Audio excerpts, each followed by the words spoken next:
নাবালিকাকে ধর্ষণের অভিযোগে উত্তপ্ত নিউটাউন। নাবালিকাকে ধর্ষণের অভিযোগে ধৃত প্রতিবেশী। নিউটাউনের যাত্রাগাছি বিবেকানন্দ পল্লীতে এই নিয়ে উত্তেজনা। কথা বলে নেব, আমাদের সঙ্গে রয়েছেন আমাদের প্রতিনিধি অনুপ চক্রবর্তী। অনুপ, কি অভিযোগ উঠছে, কি ঘটনা? নাবালিকাকে ধর্ষণের অভিযোগ, সেই ঘটনায় কিন্তু উত্তেজনা নিউটাউনের বিবেকানন্দ পল্লী। গতকাল থেকে রাতের বেলা নাবালিকাকে ধর্ষণের অভিযোগ, সেই অভিযোগের ভিত্তিতেই কিন্তু একেবারে এলাকার মানুষজন তারা ক্ষিপ্ত হয়ে সঞ্জয় হালদার নামে অভিযুক্ত তার বাড়িতে চড়াও হয় এবং তার বাড়িতে ভাঙচুর করা হয়।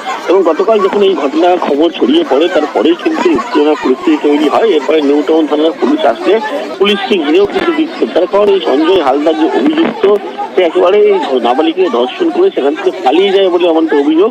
এবং তার পরবর্তী ক্ষেত্রে এলাকার মানুষজন ক্ষিপ্ত হয় এবং বলা হয় যে এই যুবককে সম্পূর্ণভাবে পালিয়ে যেতে কিন্তু সহযোগিতা করা হয়েছিল।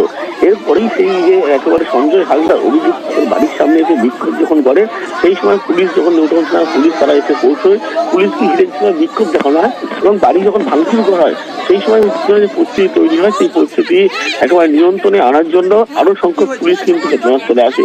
এবং পরবর্তীতে ইতিমধ্যেই পুলিশের পক্ষ থেকে গোটা বিষয় যেমন খতিয়ে দেখা হচ্ছে, নাবালিকাকে ধর্ষণের ঘটনায় পরিবার যেমন লিখিত মর্মে একটি অভিযোগ দায়ের করেছে, সেই অভিযোগের ভিত্তিতে নাবালিকাকে যে ধর্ষণের ঘটনা, সেই ঘটনায় অভিযুক্ত সঞ্জয় হালদারের খোঁজে কিন্তু ইতিমধ্যেই তল্লাশি করছে পুলিশের পক্ষ থেকে। যদিও এই ঘটনায় এখনো পর্যন্ত কোনো গ্রেপ্তার না হলেও পুলিশের পক্ষ থেকে বলা হচ্ছে পরিবার যেহেতু অভিযোগ করেছে, গোটা বিষয় যেমন খতিয়ে দেখা হচ্ছে। অন্যদিকে যে অভিযুক্ত তার বাড়িতে গতকাল যে ভাঙচুর করা হয়েছে, পুলিশ থেকে যে বিক্ষোভ দেখানো, সমস্ত বিষয় কিন্তু এই মুহূর্তে পুলিশ তারা খতিয়ে দেখছে। ধন্যবাদ অনুপ।